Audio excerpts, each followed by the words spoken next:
Welcome back to Everything Financial Radio. I'm your host, Dennis Tubbergen, and I'm chatting today with Mr. Karl Denninger. The website is market-ticker.org. And, Karl, we have a lot going on politically in the United States today, and certainly the whole idea that Obamacare is now being implemented has taken a back seat to some of the other news stories. But I want to focus on that just for a moment because you have done a lot of research in this area, and I wanted to get your opinion. It seems that now the implementation of the exchanges is going to be delayed a year. Is that because they're not going to work, or is that because they want to try to get through the midterm elections before they open these exchanges? Well, they're never going to work. This is the ultimate fraud of Obama's economic policies, including Obamacare, is that the entire thing was premised on a lie, and that is that you can somehow magically make the cost of something go down by forcing people to buy it and by increasing the number of people who otherwise wouldn't buy because it's too expensive to do so. Well, the people who are not buying health insurance today and haven't been buying health insurance are not doing so because either A, they can't afford it, they don't have enough money, or B, they look at the price of the insurance versus what they perceive to be the economic benefit of having it and decide that it's not worth it. So when you force those people into the marketplace, what happens? Well, you force uneconomic decisions to be made, uneconomic choices. Uneconomic choices mean costs go up, always. So the idea that this is somehow going to reduce premiums and reduce rates, it's abject nonsense. Anybody that had half a brain in their head knew that that was going to be a case. Now it's actually been admitted.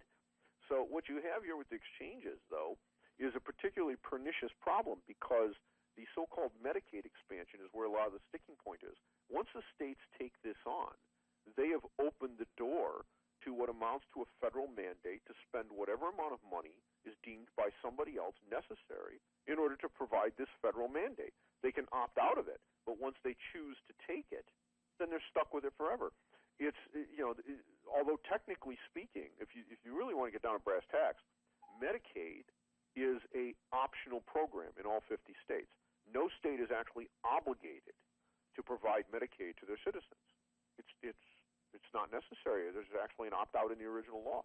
No state has opted out of it because if you do, all of the people who were otherwise going to get it are going to show up at the State House and lynch your governor. And so we've got this little problem here. But this is the same thing that happened with the federal government when the 55-mile-per-hour speed limit went into place. There was no law that said that the states actually had to pass 55-mile speed limit. But if they didn't do it, they lost all their federal highway money. Karl, we have had to talk a little politics here relating to Obamacare.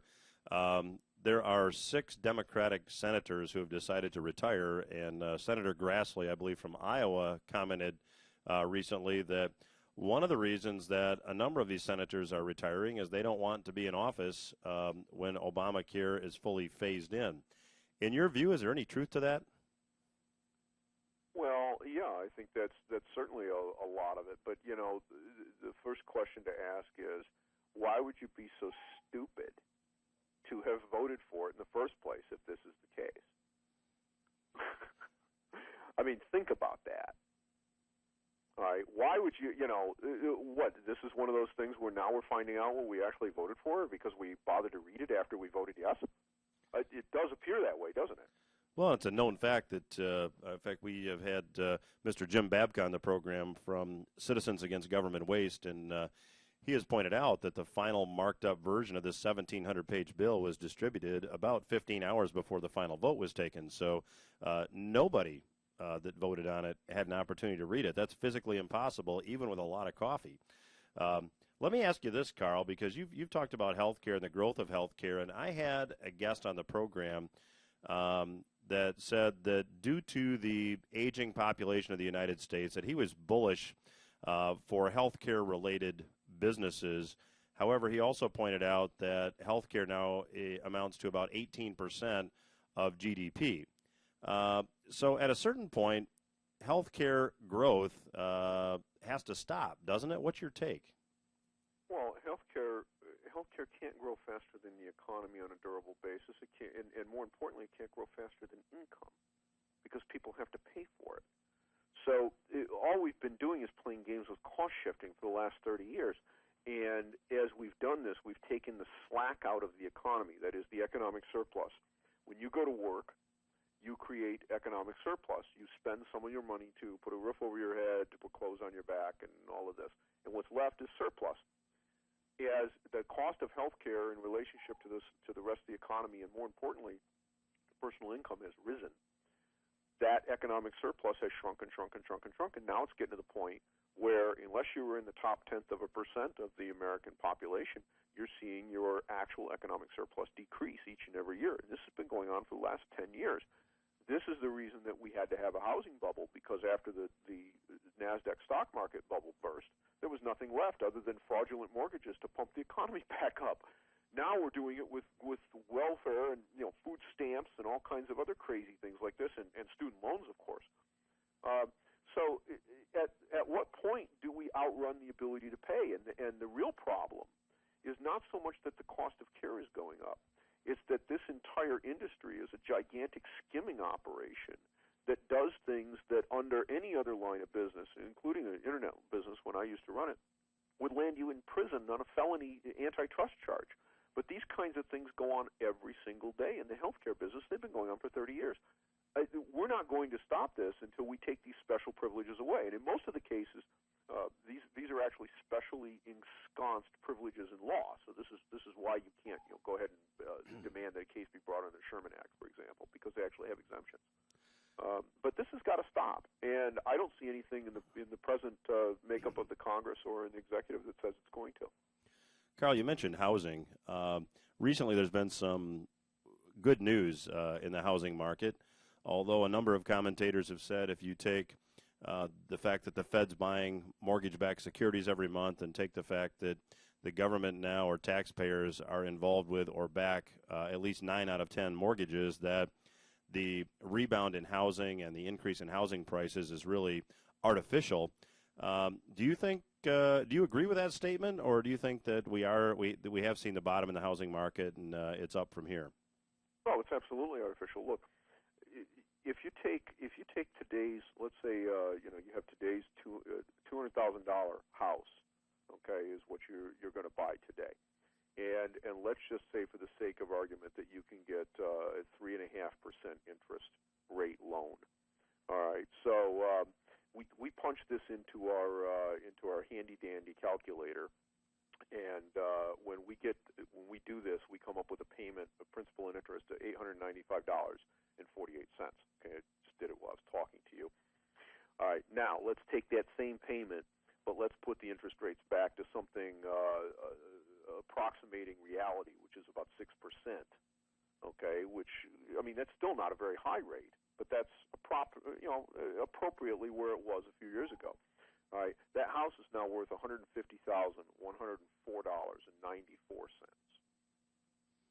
Wow, that really puts it in perspective.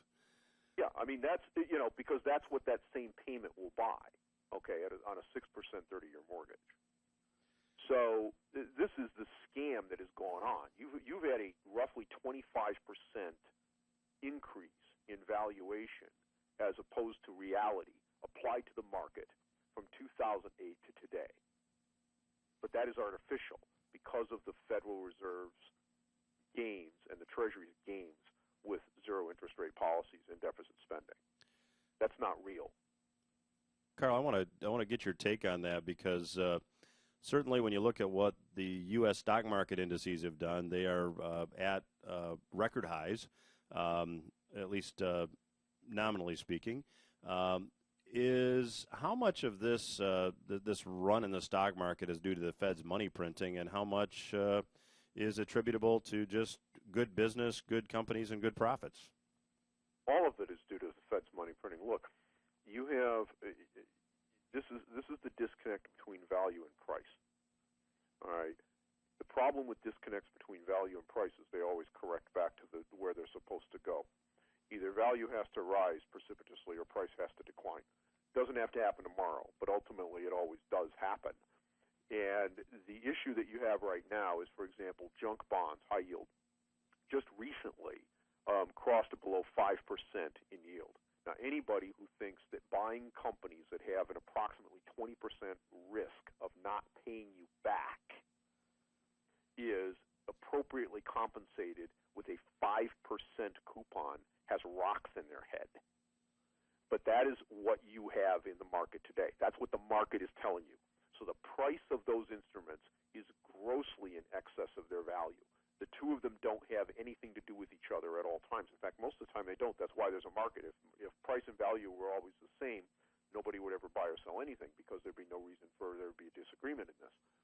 But what you are seeing right now in the stock market is essentially people that are trying to find ways to get what amounts to yield because they can't get it in instruments that carry reasonable amounts of risk.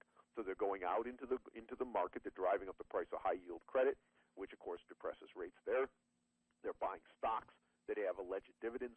They're saying, well, but I got a 4% dividend buying Intel or whatever have you. What they're forgetting is that the price of the stock can go down by half, and how long does it now take for you to be made whole by the dividend? And this assumes it doesn't get cut. So, again, this is the same kind of thing that happened in 2007. It's the same thing that happened in 1999. Remember, 1999, price and value in Internet stocks had absolutely nothing to do with one another, and it went on for another year before the bubble finally popped. But when it did, the market was cut more in half. So, Karl, in the minute and a half or so we have left, if the stock market is in a bubble that has been fueled by the Fed's easing, when does the bubble burst?